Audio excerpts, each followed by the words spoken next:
friends, my name is Christina Grozik and I'm with a documentary called Going which is a journey into sound, vibration, frequency, the interconnectedness of it all, and silence. And because those topics are so important, we have decided to continue those discussions. So we are seeing right now, hello William Zeitler and the glass harmonica. How are you? Hello, I am well, and yourself? No, I'm not just, I'm tutorful. That's one better than wonderful. Tutorful. I love it. I love it. Well, thank you so much for being here today, for sharing your time, your space, your glass harmonica, which we are going to learn more about here in a little bit. I want to tell people you've had such a fascinating journey, and I want to tell people a little bit more about it. So you have been a musician from the age of 5. You're a professional pianist, organist, harpsichordist. You have composed your own original music on 8 CDs and multiple film scores. You are a retired professional glass harmonica player, which is that magical creation sitting in front of you right now. And some people may say, well, I've never seen anything like this. What did she just say? What is that word? Who invented that, right? So we'll tell you really quickly, and we're going to get into it much more later, but the glass harmonica, that is the term for that instrument there, invented by Benjamin Franklin in 1761. And like I said, we're going to learn more about it later, so stay tuned. But William has played it with the Blue Man Group at the Hollywood Bowl. He has played it at the Kennedy Center and CD. And you have been all over the place playing this, and you have beautiful, beautiful music online, which we will include in the description. And I was a clue on Jeopardy. You were a clue on Jeopardy. I know. I love that. I love that so much. And You could only see my hands, though. You couldn't see, they didn't show my face at all, just my hands. But still, how great is that? I think that's fantastic. So can you tell us what was the clue? It was something about, this was a musical instrument invented by Benjamin Franklin, and the question was supposed to be, what's the glass harmonica? So. And then your hands were in it, and I understand that you were there for it. You were in the audience. You got to see the whole thing. Yes, I begged and pleaded to be. Normally, they don't want people that are involved in clues to be in the audience. I guess some people have been known to shout out the answer or something. But I said, no, I'm a grown man. I can do this. So yeah, I was in the studio audience. And then we also can't guarantee that the players will pick your clue. So that's all right. I would just love to be there. So and my clue was the very last one selected in the game. So that was very fun. It ended on a very high note. So there you go. That's right.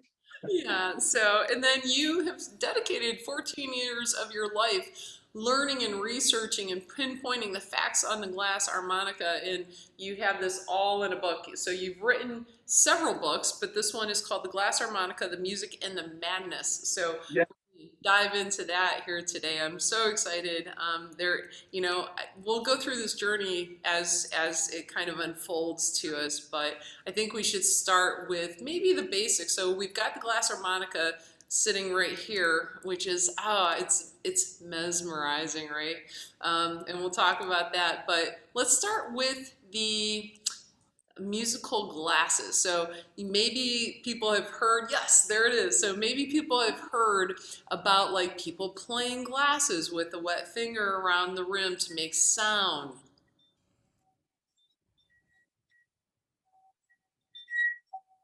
Right, so basically this is a bell, a glass bell.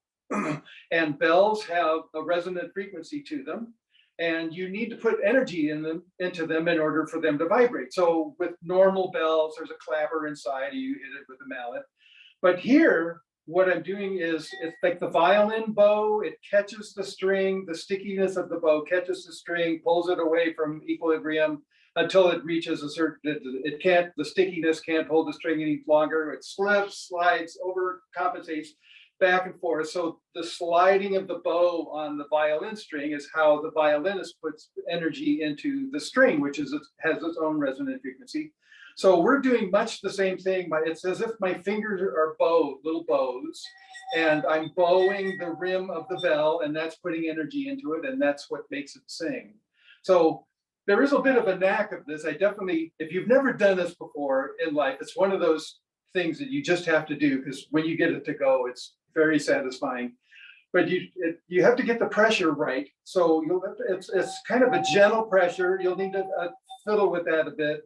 Most people that try it and can't do it because they're trying to muscle. Well, this one really went well. Of course, I'm the trained professional now, but they try to muscle it too much. You have to finesse it into singing. You have to coax it into singing, and the speed also is important. So if you go too slow, it doesn't want it. So a little fiddling will be required, but once you get it, aha, your hands will kind of know henceforth. And it's really terrible because it's like Thanksgiving dinner, everyone's trying to get their glasses to go, and I could pick it up and make it go right away. But I've spent 20 years learning how to do it, so of course I can. Yeah, well, I'll tell you, when I started reading your book, and there's so many different examples of that in your book, and I pulled out all these different kinds of glasses, and Yeah, I put water in different ones, right, different levels of water, and I tried, and I was having a heck of a time. So I'm like, how is right. Yeah. So the other thing that's really important is that it has to be the walls have to be thin enough. A lot of wine glasses, the walls are really thick, so it's too rigid to vibrate. So you can tell if it is capable of singing. If you can wrap it with the back of your knuckle and get a good tone out of it, then it's a glass that will sing. And that, so basically what this is, well, we'll get into that in a second. But so that's a very, when you're at the store or if you have in your checking out your kitchen cupboard, just wrap it with the back of your knuckle and see if it sings. And if it just goes thud, don't even bother trying. No, I can't get it to sing. It just won't sing. So Okay, well, that is a good tip for sure. And I noticed there's water in the glass, and I read this in the book as well, that depending on if you can submerge it in water, but it can't be fully submerged. You can put water inside of it, water on the outside. Can you tell us how that impacts it? And then also, I saw that there, if you put salt water in it versus water versus olive oil versus wine, all right, different all stuff. of that stuff, right. How does all that So work? right, okay. So actually, there's no water in this one at the moment. Okay. So bells will have a resonant frequency when they're empty. So when you put water in it, basically what it's doing is it's making it a little harder for the walls of the glasses to vibrate, which lowers the pitch. So this is how you can, in this case, this pitch is whatever it is, just because that's how the glass was made. And uh, if you take several glasses that are nominally the same off of the store shelf, and you'll see the pitches are slightly different because there's variation in the manufacturing process. But if you want a set of them on which you want to play melodies, then you're going to need, well, there's a couple of approaches. That one is to use water to tune them or some other liquid, but we'll get to that in a second. And then the other is you can grind the glass to change the shape of it to alter the pitch. So there are what's called a glass harp so the problem with water tuning, it's a pain in the neck to tune the water. I've got my turkey baster, that's my precision tuning tool for adding or removing small amounts of water, but then it's evaporating while you're playing and it's all of that. So on a glass harp, you grind the glasses to be the pitches that you want in the first place while they're empty, and then you don't have to bother with all of that. And also the water in there does mute the sound a little bit because the glass is having to work against this liquid that's inside. So once empty glasses on a glass harp, the whole instrument just sounds better. But water tuning does work. So, but also when you try this at home, ladies and gentlemen, and you put some water in it and do the wet finger around the wine glass, and be sure to watch the surface of the water because you'll see that it generates these kind of interesting patterns as the vibrations bounce off the walls and do interesting geometric things. So definitely some fun things that you can do with the musical glasses. Okay, and the stone So is and important. then the kind of water or vodka or whatever that you put in there doesn't affects the pitch just very slightly, but it's hard to tell. Mostly the liquid is making it a little harder for the walls of the glass to vibrate and changing the pitch due to that, and not really so much because it's oil or Merlot or whatever, seawater. Okay. Yeah, I saw. I don't recall who was doing the experiment with those, but I know you. Yeah, that was Athanasius Kircher, who was he was a Jesuit. He started out as a Jesuit priest, but he had such a bent he was quite the extraordinary polymath himself. One of the first to take a crack at translating the hieroglyphics. And was very interested in volcanoes and had himself lowered down into one so we could get a closer look. And his books are full of these fantastic, amazing images. And he wrote a whole book dedicated to sound, which is pretty interesting. But so Galileo would have been 36 when Kircher was born. So they're sort of overlapping, contemporaneous. And with Galileo, you really start seeing science switching to, we've got to actually try this stuff. We can't just take somebody's word for it, which is kind of how medieval philosophy and science had worked before.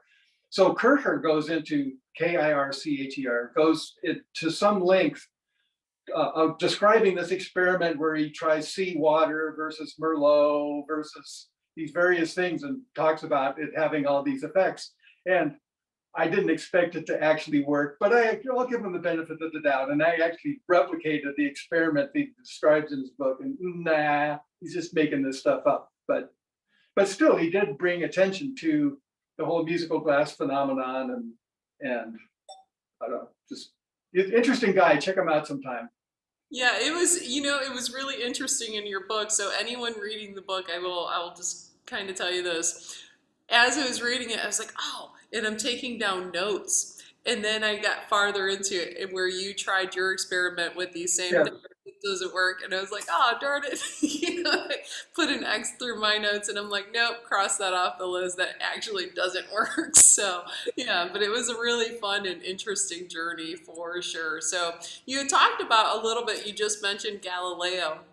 So, can you talk about the sympathetic resonance as it applies to him, how he was using that and talking about it? Well, so this is one of the things that Galileo was one of the people that particularly motivated me to start doing the research that ultimately ended up as the book. The book came out, arose because there were just so many questions about why. So first, the backstory on Galileo. So Galileo, this is towards the end of his life. He's gotten under house arrest because of his astronomy in the church and all of that. And so they say, you can't write any more books. You can't even, we won't even let you write a book about the Lord's Prayer. But he did anyway. So he, on the down low, he wrote what's called The Two New Sciences, which was one of the founding books of modern physics, and managed to smuggle it out and have it published under the noses of the church and so forth. But he didn't talk about astronomy at all in it. So there actually wasn't anything in this book to annoy them. Nevertheless, so Galileo's father was a preeminent composer, sort of the Andrew Lloyd Webber of his day in Italy. And so Galileo, we know, got a rather solid musical training from his father and was a very capable lute player, and used his musical training to subdivide time for his physics experiments. So there were no chronometers yet, and he couldn't do absolute time of 573 milliseconds, but he could take units of time and to subdivide them into smaller units because of his musical training. And so in this book, he's talking about all this other stuff, but he devotes 5 pages or so talking just about the wet finger around the wine glass phenomenon, and pointed out, for instance, about the patterns on that form on the wine glass when you play it with a finger and so forth. And I just asked myself, why is it that someone with this kind of musical background and with why didn't it occur to him to have a set of them and play a tune?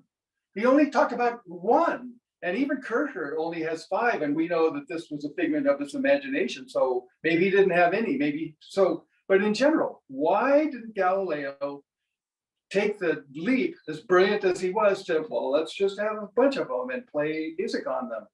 And so I guess here we are getting into the history of it. So the answer to this one is that so glass blowing goes back to hundreds of years before Christ and so forth. And glass blowing itself was invented in the 1st century in Syria and became really popular with the Romans. They wanted glass for everything. But most of the time, glasses were made relatively thick because it's a lot easier to blow a thick glass, with thick walls, And also they hold up to wear and tear better. And also material science was pretty terrible. So the quality of the glass from batch to batch was just kind of eyeball it. And some batches would turn out better than others. And the ones that didn't turn out so well were inclined to crumble and just didn't have very good structural cohesion. So there were a lot of reasons to make thick glasses just for practical reasons.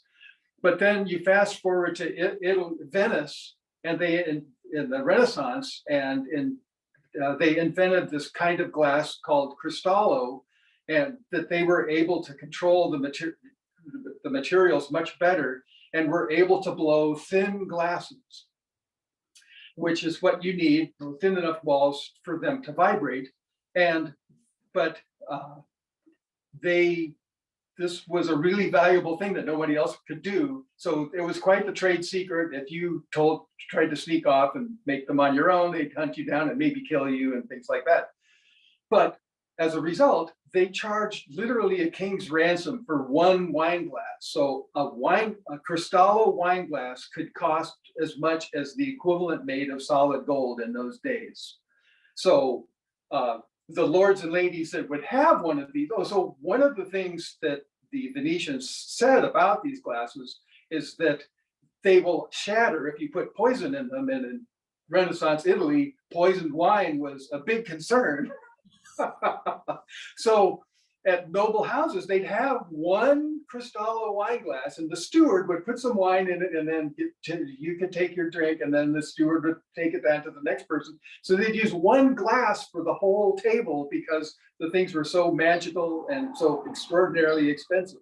So of course, under the circumstances, it would be like, how could Galileo possibly make the leap of, well, if we just have 7 of these from Fort Knox, we could play Mary Had a Little Lamb on it. It's just not cognitively possible. So that's why we don't see any music making per se at the time of Galileo and earlier. And then later, with the rise of the British, of the Industrial Revolution in England in the 18th century, one of the things that the middle class really wanted is they wanted wine glasses, kind of like the rich folks had. So they figured out how to blow them thinner, and industrial processes dramatically reduce the cost.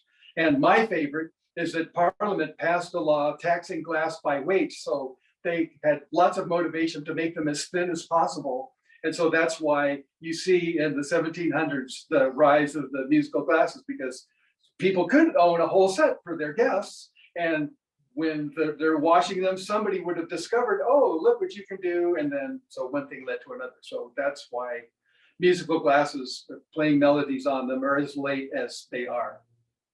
Well, I mean, that's so fascinating, that whole journey and the path that it took to get to, Yeah, you don't think like, because I would have thought like you, like, well, why didn't he play more? Well, right, because, I mean, who could afford more than one, right? right. He probably only had access to one. Yeah, yeah, that And makes even then it was like, well, you're Galileo, maybe we'll let you play with this, but that would be a big deal. right. And at that point, I mean, if they were that expensive, I don't think I would let anyone play it. It would be in a Right. box somewhere with the equivalent of bubble wrap of that day, Yeah. right? Yeah, yeah. So, with that being said, so was it someone, kind of washing them, or how do you think it started with them becoming an instrument and a tool for music and merriment? Right. So we don't know exactly who, but surely once these thin walled wine glasses, and so by the way, musical glasses really got started in England because that's where they were making these glasses, and they get out into the public and people are, yeah, I'm thinking just washing them afterwards in soapy water, somebody's going to accidentally discover, hey ma, look at this, look at this. And so the person that we credit for actually taking this idea on the road is a fellow named Pockridge, who did have make a set of water-tuned wine glasses and took it on the road, playing concerts all around England and Ireland. And so that popularized the idea. And someone who saw him playing, it was a member of the Royal Society, made his own set of musical glasses and played them for the musical society.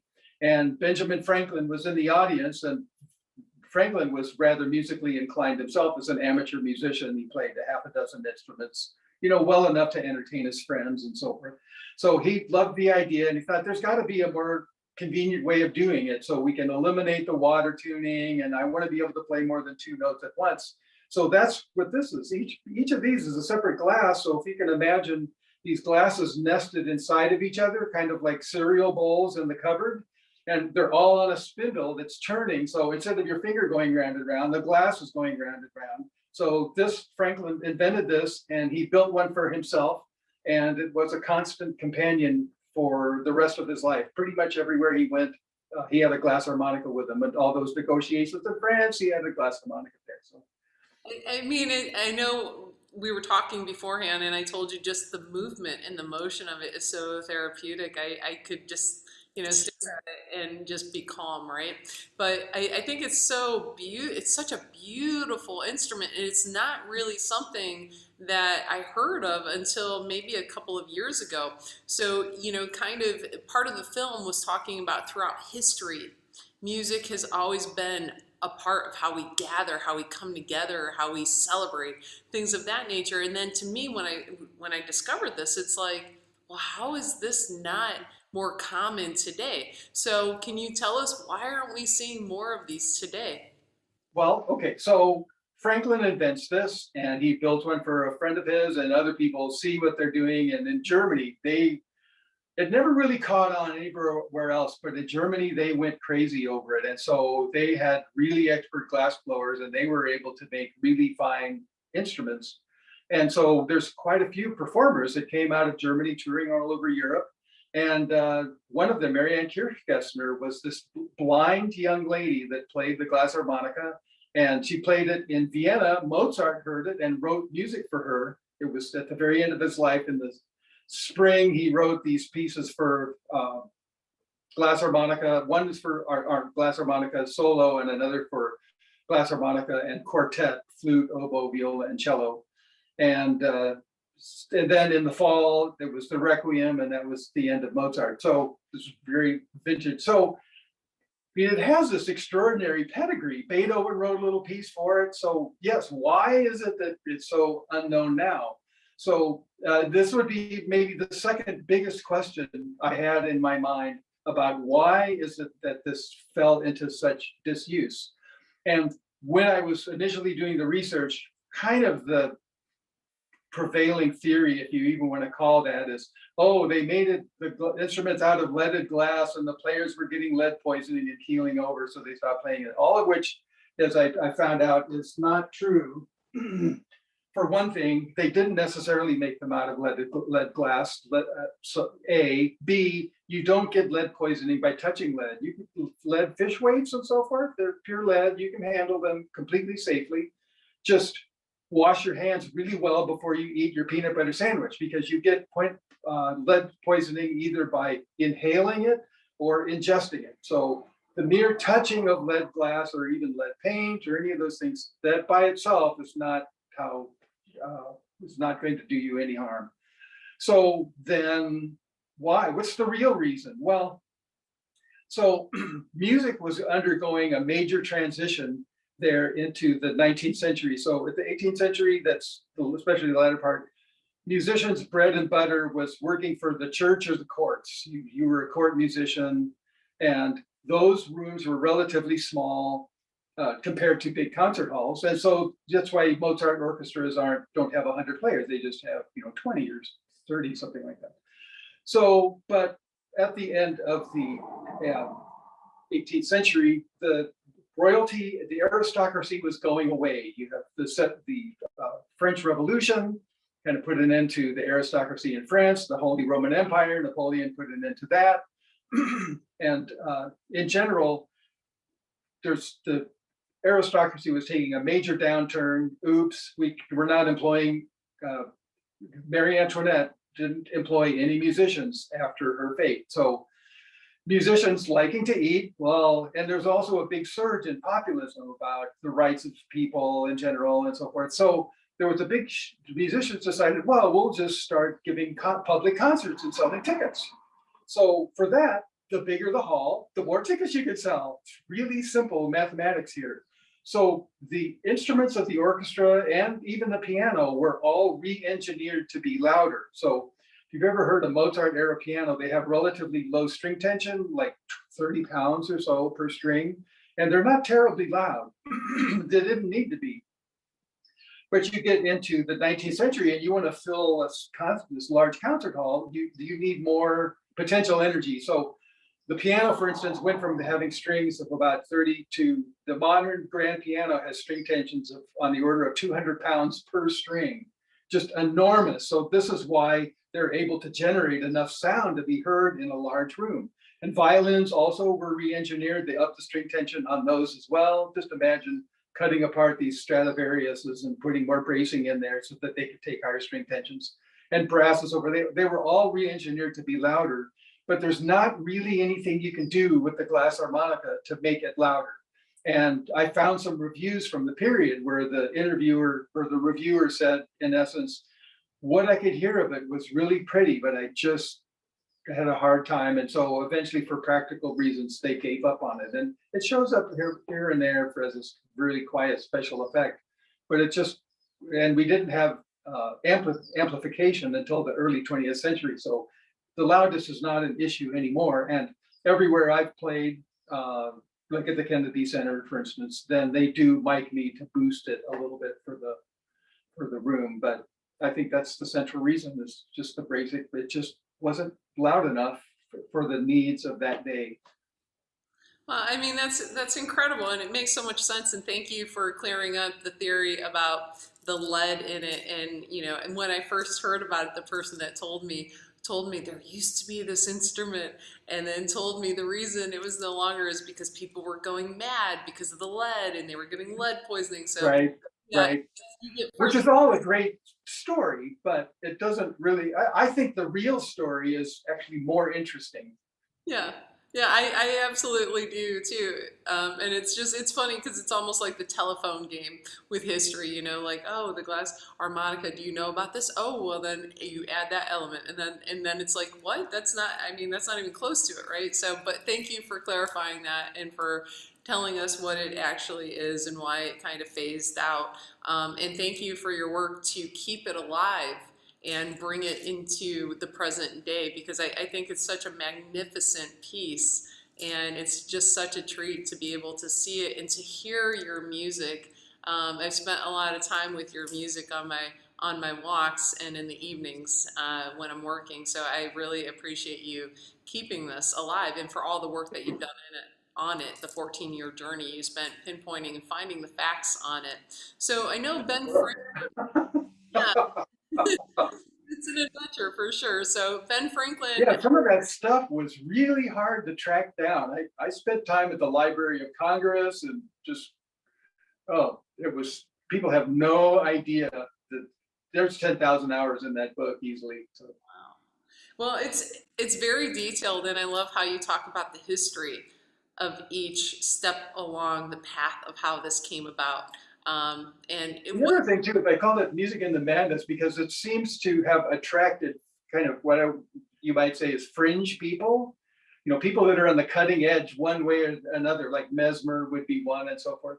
So the cast of characters, you've read much of the book. Some of the people that have been involved in this are just extraordinary people. And honestly, I think some of them are more interesting than Franklin himself, as amazing as he is.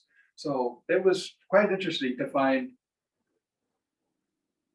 yeah, the so I was thinking of the Plato's madness that is the root of poetry and great art, that when you are out of your ecstasis, you're out of yourself and you're inspired by something kind of crazy. There's a lot of that goes on in the history of glass music, I think. yeah, yeah. It's really interesting to learn about those times and then where people are getting their information and what inspires them. I mean, even with like I'm a big researcher of Tesla's work and Yeah. Einstein, and just hearing them, like, well, not hearing them, but hearing their thoughts on their work and how their work came to them is just fascinating to me. So these mental excursions they would take, and how it was just this download, they said, from the universe, that they would gather this information. It's fascinating the way all of this comes together. And when you look at it and you really look at it and you pay attention and you listen, right? I think there's so much we can learn from that. Yeah, but what I think is fascinating, you said the downloads from the universe, and that is absolutely true. And yet they had to do a lot of preparation to be in a position, like Tesla had to be a master of electrical theory at the time, know all that there was to know in order to be in a position to receive the insights that he did. So it's not like somebody randomly walking down the street gets struck by lightning and, oh, I know how to cure cancer now. No, it's somebody that's dedicated their whole lives to studying cancer. And that kind of person that has almost proven their worthiness, I think, is the one that is honored to receive the insight. That inspiration thing is a really in spirit. Their spirit is in that word, inspired. So it's a very strange thing. Yeah, I love that point and I love that thought because, so I've taught, college students at Kent State University as an adjunct, and, I would have students tell me, it was a writing course, and I would have students tell me, well, no one's recognizing my work, and I don't know, I feel like it's not being recognized, I feel like it's not being picked up, I've got all this time, I don't know what to do, and I'm like, do the work. This is the time to do the work, prepare, because the thing is when someone does make that discovery and they see your work, they're going to want to know what else you have. And that's not going to be the time to say, well, I've got to come up with something else. I mean, hopefully you'll always be writing if that's your passion, but you have to put the time in to do the work and harness your craft. So I love that you added that. Yeah, thank you for that very much. So with your work and how you're using this, I mean, you have traveled with the harpsichord. I know you were in Hong Kong with it. So, Hanukkah, yes, right. oh, I'm sorry, I said harpsichord. Harpsichord, yes. I think there's another thought there somewhere. So, but tell us a little bit about your journey with it and what has inspired you on this path. Just with the research of the book, that was 14 years, but to keep going, and if you've hit any of those points where you're like, wow, this is, I don't know, what am I getting myself into? If you've ever hit those points and how you were able to move beyond those points, if you even hit those points. Well, so I got into this instrument I tripped over a CD of music for the glass harmonica by Mozart and friends, and it's like, what the heck is this? You look at the back, what is that? So I took the CD home and put it on, and this is just the most amazing thing I've ever heard. So I have to do this. And I was at a point in my musical career when it was time for doing something new, and like, well, this works. Plus, it had all these a lot of interesting problems to solve, like A, building the thing, and then B, how do you travel with it? How do you fly with it? How do you mic it? How do just 1,001 little practical problems that were kind of fun to solve. And then I had the other questions that are like, why wouldn't Galileo think of having more wine glasses and those other ones that we've just talked about? So that's really been the arc of doing the glass harmonica, kind of being the conventional glass harmonica player. And so I guess at this point, it'd be like, how do you top the Blue Man Group and the Kennedy Center? I mean, you could do more of the same, okay, and that's a very worthy path. But I don't know. I guess for me too, the thing is that I look at the 6 o'clock news and think the world isn't doing so well. So maybe there's something a little bit more focused I can do to try to be a voice moving in the right direction. And it just seems to me that the problems that we're facing ultimately originate in the human heart. So for instance, say you're typical American, maybe, that I've got to have my big gasoline SUV and my big house and all the rest of that. Part of the reason for that is that they can't imagine that it's possible to be happy without those things. To them, big gasoline SUV is how I'm happy. And if I don't have this, I won't be happy. Well, why will they ever give up their big gas? If that's the equation, they're never going to fight tooth and nail to hang on to that gas guzzling SUV. And hello, that's exactly what we're seeing. So uh, I've at this point, I want to turn my attention more to trying to address that problem, because I think that we have enough technology right now today to solve the problems that we face. I mean, more is better. I'm not saying that, but so um, I wanted it's incorporating the glass harmonica, but I'm focusing more on composing music and doing my own research. So, for instance, I've studied Buddhism and so forth, and the experience I had studying those things is that when you try to get below the surface at all, like, of course I would, like my glass harmonica, but so I had the feeling that as I'm trying to get below the nice westernized versions of it that we are able to understand here in the West, is that the East is this entirely different planet. And wait a minute, we have our own spiritual traditions in the West. These are going to be in my DNA because I was born in the West. I didn't have any choice about it, but here I am. And so it seems, but also the church, okay, they've got their own problems. But here's this nice big body of wisdom, spiritual literature in the fat middle of our Western history, which would be the Grail corpus. And it turns out that it is way larger than I had uh, any imagination of it being this large. So I've been trying to gather just the primary sources, and I've got like 3 feet of shelf space so far on just the primary stories about it. And then Jung wrote at length about the spiritual meaning of the Grail quest and so forth. So I've started my website, grailheart.com, and what could be better than the glass harmonica for music about the Grail than an instrument made out of a bunch of cups? So this is kind of new. It's just really launching it this year, and but that's kind of the direction that I've decided to go from this point on. And the glass harmonica definitely will be playing a big role in that, because I think it's kind of ideal for that purpose. Oh, that sounds fantastic, and it's interesting how we kind of move and we shift accordingly for what the situation calls for, and that you're still incorporating that into it. And I know you had mentioned the heart, the changes happens with the heart, right? So over this past week, I've had several conversations with people about heart intelligence and how important that is. But I think things like the glass harmonica definitely speak to the heart. You know, it brings us to a certain place that sometimes we can't access on our own. But I think if that's the starting point, then a lot of Right, because the alternative is to try to coerce people. Oh, we'll just pass laws to make them do stuff, and people don't like that when it's done to them. I know I don't.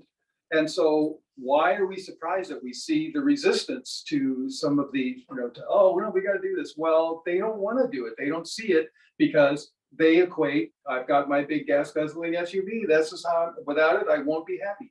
So I think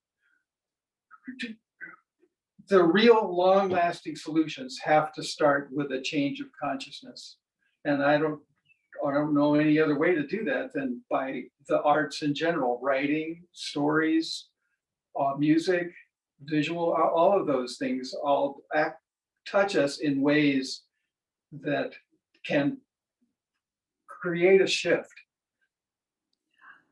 Yeah, I totally agree with you. And I think there's such a big shift happening right now, and people are looking for new ways, and they're looking and exploring different ways of doing things than what they've always known, or new information that maybe it's not really new because we've always known it, right? It's just finding it again. It's coming home and finding that information. But I agree. I think there is a major shift going on, and I think the tools and the work that you're doing are going to help people find those things in a way that it's accessible and in a way that it might resonate with them to make a change in the world for the better. One tiny little voice in the chorus. Okay, that's enough. Yeah. Yeah, I mean, it all matters. It all matters. I mean, I think of life as like a Jenga game, you know, and it's like you need that strong, steady foundation, but you start removing pieces and parts, the whole thing crumbles because it's all built on one another. It's all interconnected in a way. So while everyone has this own individual mechanism about them, and they're all individual beings, and with this individualism, right? they all still are part of the bigger equation. It's kind of like all the different systems in our body all work together. Everything's working and communicating Right. together. So this is another thing that fascinated me about the period of history of all this Grail literature, is that it was also the period of we had this eruption of the building of the cathedrals. So these were projects that would take a city multiple generations. So you would start it and your grandchildren would see it completed. You talk about a sense of community and I want mine now. It's not the way that they thought. So to try to, I mean, I'm not saying that this was an idyllic time. There were plenty of really horrific problems in medieval times. But there were some things that I wonder if they knew that we've forgotten. So to go back and try to pick out the good parts that they had figured out that we need to hear today is its own very useful exercise. Yeah, very well said. Yes, thank you very much.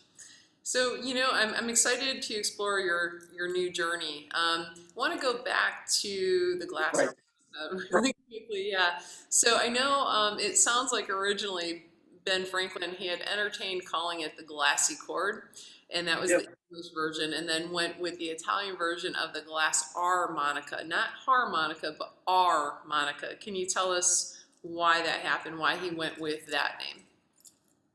Right. So there was his name escapes me at the moment, but there was an Italian physicist who took Franklin's original work. So Franklin does some of the pioneering work on electricity, with the terms positive, negative, and the idea that it's some sort of weird fluid that flows from pole to pole and all of that. That's all Franklin. Before then, the theories were wild and crazy all over the place. And Franklin was the one who basically got it right, but it didn't have any real mathematical superstructure. So this physicist in Italy, was verifying Franklin's result in the lightning, that lightning is electricity in the sky and lightning rods and all of that, and was starting to develop some of the more theoretical foundations to take Franklin's work to the next level. And Italy at that time had been just emerged from a long series of civil wars and was looking at trying to put itself back on the intellectual map of Europe. And so the powers that be in Italy were all for this guy promoting his work and kind of establishing Italy as one of the leading experts in this new technology called electricity. And so and also this fellow had the benefit of being in Europe. Communications between Europe and the colonies was pretty rough. So he was able to defend Franklin's ideas in Europe much more effectively than Franklin could, just because of geography. And also Franklin's interests turned to politics, well, not in the sense of running for office, but in trying to promote the colonies and the causes of the colonies and so forth. So he didn't really have the time to devote to that anyway. And so, but Franklin realized the enormous role that this fellow was playing in promoting his ideas. And so, and he thought that maybe this fellow could also promote his glass harmonica while he was promoting his electrical ideas. So he gave it an Italian name instead of the glassy chord, the harmonica, which is Italian for harmony, or Latin for both. Well, they're Latin Romance language. But so there was kind of a political move on his part to see if he would promote the harmonica, which he did, and he had no interest in music to speak of and didn't do anything with it. But, and then it's come to be called the glass harmonica with an H a lot. And the reason for that is that, as I mentioned, it became particularly popular in Germany. And so they were really the ground zero for all things glass harmonica. And of course, being Germans, they elided it into one big German word, glass harmonica, with an H in the middle of it. And so glass harmonica kind of goes away in the 19th century. You get into the 20th, and there was a performer named Hoffman who rediscovered, oh wow, there's this literature, Mozart and so forth, but he thought that it was not possible to play it on a Franklin style instrument like this, that really you had to play it with a musical glasses set of type of instrument. And so, but he was amazing. You could still get his recordings on Amazon of him playing, and he plays all the harmonica literature. It's extraordinary. But he was German himself, and so when he came to the English-speaking countries, it was only natural for him to split this long German name, glass harmonica, into glass harmonica, and the name has kind of stuck. But the original name for it, given to it by its inventor, didn't have an H on it. And he didn't call it the glass harmonica either, but it does seem to help to clarify things, to distinguish it from the mouth organ, to call it the glass harmonica. And then at least right away people know, oh, you're talking about something I don't know about. Okay, so if you were referring to it present day, how would you term it? Would it be the glass harmonica or harmonica? Well, to be correct, it's about 2/3, 1/3. About 2/3 of the people out there still call it the glass harmonica with an H. And then I myself, just to honor Franklin and so forth, call it the glass harmonica. And I think little by little, the harmonica camp, this is one of the pressing problems of our day, right? But I think that without the H is gaining traction, A, because of Franklin, and B, if you put the H on it, it makes one think of the mouth organ. So I think that it right away helps make sure that people understand we're talking about something completely different. Okay. Well, thank you for that. Yeah, because I think the first person that told me about it did use the H, and in my head, I mean, there was Yes, a visual very, very common. Yeah. thinking it's something that, Right. So right away you're having this confusion where if it didn't have the H, well, you'd still be confused, but maybe not quite as much. yeah, exactly. I mean, you don't think like when you're talking about the harmonica, you're thinking a wind kind of thing. And Right. they were talking about playing these glass bowls, and I'm like, well, how does that work with what you're Right. describing? So now, Right. so Yes. yeah, so the water, right? And you've got Yes. water there. So what does the Got my water? water bowl. Yeah. So what having the water on the bowls, what is that doing? Well, if you try the wet finger around the wine glass, that works. If you try the dry finger, it doesn't work. It doesn't have the right friction or lack thereof. It's got to be the right amount of friction for the wet finger to work. Then the dry finger just doesn't. And the same is true for the Franklin style harmonica. Okay, and then when you're playing, do you have to take breaks to kind of dip your fingers back in and Well, not really. Singers have to breathe, right? You just weave it into the music. So in the course of playing, I might dip with the left hand and then later dip with the right, and in the case of, for instance, the Mozart piece is a pretty long piece. It's like 11 minutes long, if I recall correctly. But there are places where the harmonica stops playing and the quartet has a solo section for a bit, and then the harmonica comes back in. So in those breaks, that's my big opportunity to make sure the instrument is moist and my fingers are wet and so forth. So it's not really an issue. Uh, on the other hand, people have decided, well, especially people that don't play, think, oh, we must do something about this terrible problem of keeping the glasses wet. So why not have them rotate into a trough of water? Well, I've actually tried that and it doesn't work. In the same way that water in the glass, when it's at the bottom of the glass, impedes and changes the pitch. Same thing happens when you turn it sideways and stick part of it in the water. So if you start immersing the glasses into a trough of water, the tuning just goes right out the door. They all change pitch dramatically. And I found also when I was trying that the glass was too wet. It was harder to play it than just with the plan like this of just dipping as necessary. So okay. strange stuff. Yeah, well, I thought that was so interesting because it goes back to like the details matter, and I read that in your book, everything you just described, and I thought that was so interesting, and I wanted to bring that up and point that out because the details matter. I was speaking not too long ago with a former Navy sonar technician, and he was telling me just about in training the little details that people are like, why do we have to do this? Because you're training and it Right. matters. Every detail Yeah. matters. So yeah, so I wanted to point that out because the details, I mean, it can drastically change the sound of it depending on how much water is in. We do have, there are some historical instruments that have troughs in them, but I haven't seen one where the glass would actually go down into the trough. I think it was just there to catch the drips, which that would be useful because water does drip off of these. Yeah, yeah, I and if put clothes varnish here, so.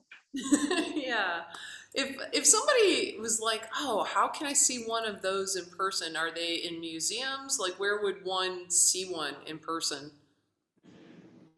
Here in the States, there aren't very many of them, so I I don't really have any good. Some really large music museums must have them off the top of my head. I can't think of one here in the States. In Germany, they're pretty common, so because they were such the rage there for a while.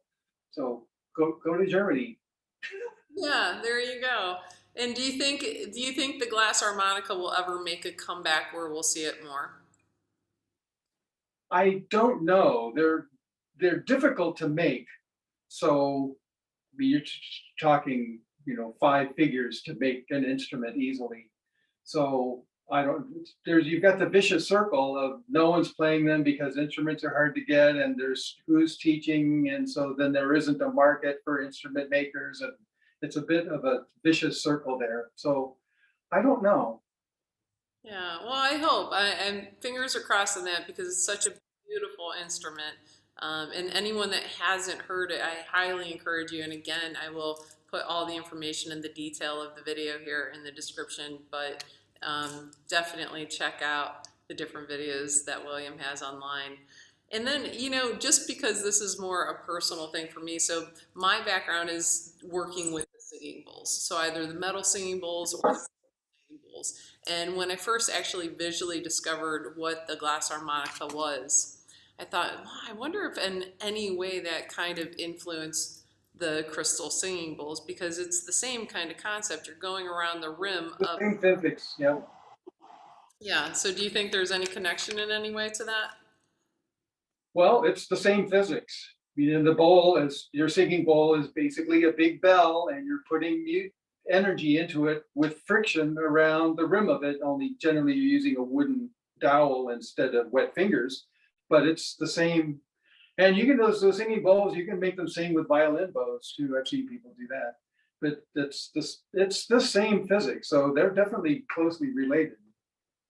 Yeah, well, I'll tell you, I have, like I told you earlier, I shared with you, I tried the wine glasses and the different Mhm. sizes, and I wasn't able to get that down. I'm not done yet trying, but the singing bowl has been a little more friendly to me in terms of allowing me to play. Well, and also you have enumerated the required, like thin glass, all of that stuff. So, oh, and by the way, when you try that, be sure to hold it on the stem. If you hold it here, your hand is going to stop it from, so trying to do this is never going to work, right? You got to have it down, holding it down on the stem. That was another little detail. Another one of those details you have to get right, right? Yeah, that's a great tip. Yeah, thank you very much for that. And then I want to ask you, what are some of your favorite sounds? Like sounds when you hear them, everything just feels right in the world. Well, so I put myself through school as a piano technician at Cal Arts, and so you you go in, you play the piano, it's really out of tune, that sounds terrible, and then you've just spent an hour tuning this thing, and that those first chords when you're testing it out, there's something about the visceral impact of that still is remarkable. And then the other thing too is that the pipe organ is another one that I got into just because of the impact of the sound of it. If you've never heard one in person, it's nothing like a recording of it. The physical presence of hearing, there's literally thousands of separate sound sources all speaking at the same time. And the physical impact of that is what attracted me. Oh, I have to play this thing too. This is just too wonderful. So those would be, but those are both musical ones, but those both very much, well, to keep that experience going was the quest of a lifetime, right? And to share that experience with others. So that's why I'm a musician. Thank you. Thank you for sharing that very much so. And I agree. I've had the privilege and the honor to, for the filming, we filmed in Memphis with Barry Oliver, and just the feeling and the power of that organ. Oh my gosh. It's It's a hard. religious experience all Yeah, by itself. it's hard to put it into words. Yeah. Absolutely. So you can definitely feel it. So in the future, how do you think sound will be used?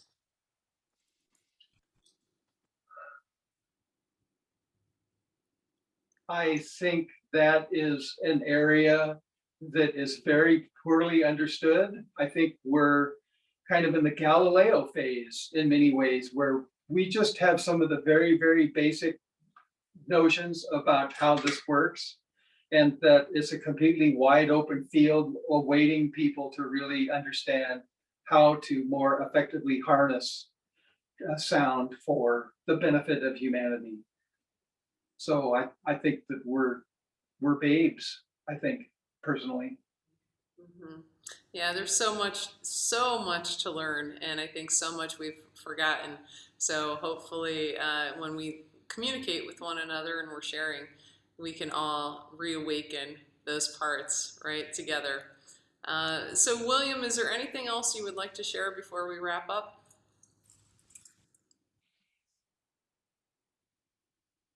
No, I don't think so. Okay. All right. I So think we've done a pretty good job of covering it.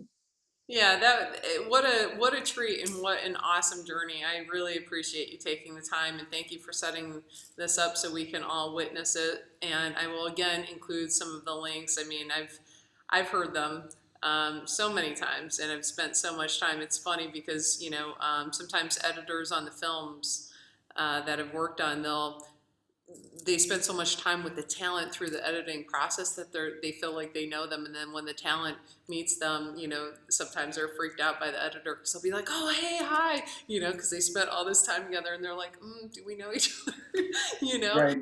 But yeah, I mean, with your music, I've spent so much time with your music, so yeah, thank you for the work that you're doing and for everything you're doing. So, can you tell us again how people can find you, and then about the link for your new initiative too?